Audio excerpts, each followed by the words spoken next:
we paid almost 500 US dollars for this one-day trip to see Japan's most famous mountain, Mount Fuji.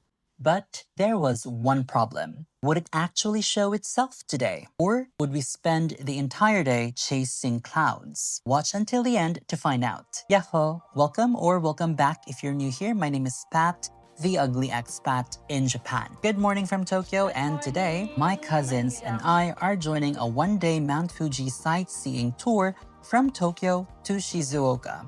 Our van left around 7:30 in the morning, but our tour conductor immediately gave us some bad news. Apparently, to maximize the day, we should have left at 6 o'clock. At that point, I already had a feeling that this day wasn't going exactly according to plan. But hey, we're here for Mount Fuji, so let's go find out.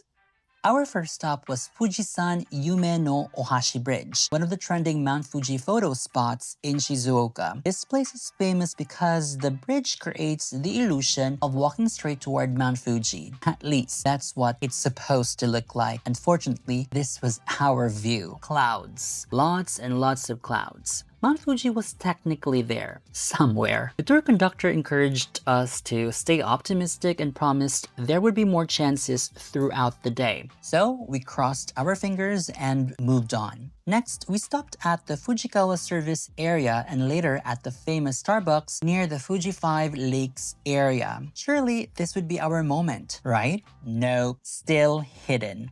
At this point, Mount Fuji was starting to feel like a celebrity avoiding the paparazzi. Everywhere we went, the mountain somehow found another cloud to hide behind. Then, something unexpected happened. During a random stop at a parking lot, somebody pointed toward the sky. And there it was, just a peak.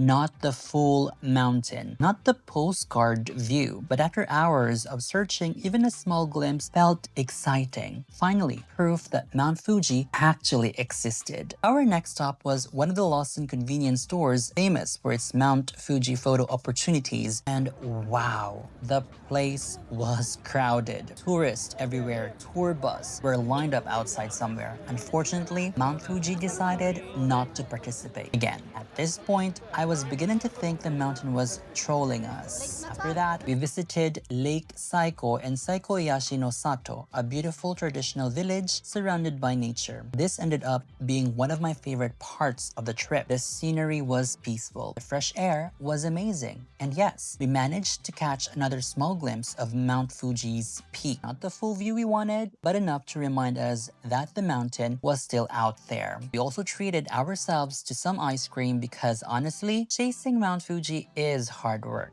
Next was Shiraito Falls, one of Shizuoka's most famous natural attractions. Mount Fuji isn't visible from here, but the waterfalls themselves were beautiful. This was also a great place to pick up souvenirs and take a short break before our final destination. Our final major stop was Gotemba Premium Outlets. While my cousins went absolutely wild shopping, I ended up chatting with one of the staff at Oakley. She told me something interesting. Apparently, this year, there's only around a 24% chance of seeing Mount Fuji in its full glory. Now, I have no idea if that's scientifically accurate, but after today's experience, honestly, I believed her. And just before dinner at Shake Shack, it happened for one last time. Mount Fuji emerged from the clouds, glowing with golden colors. And although we never got the perfect postcard view, seeing even part of the mountain felt incredibly rewarding.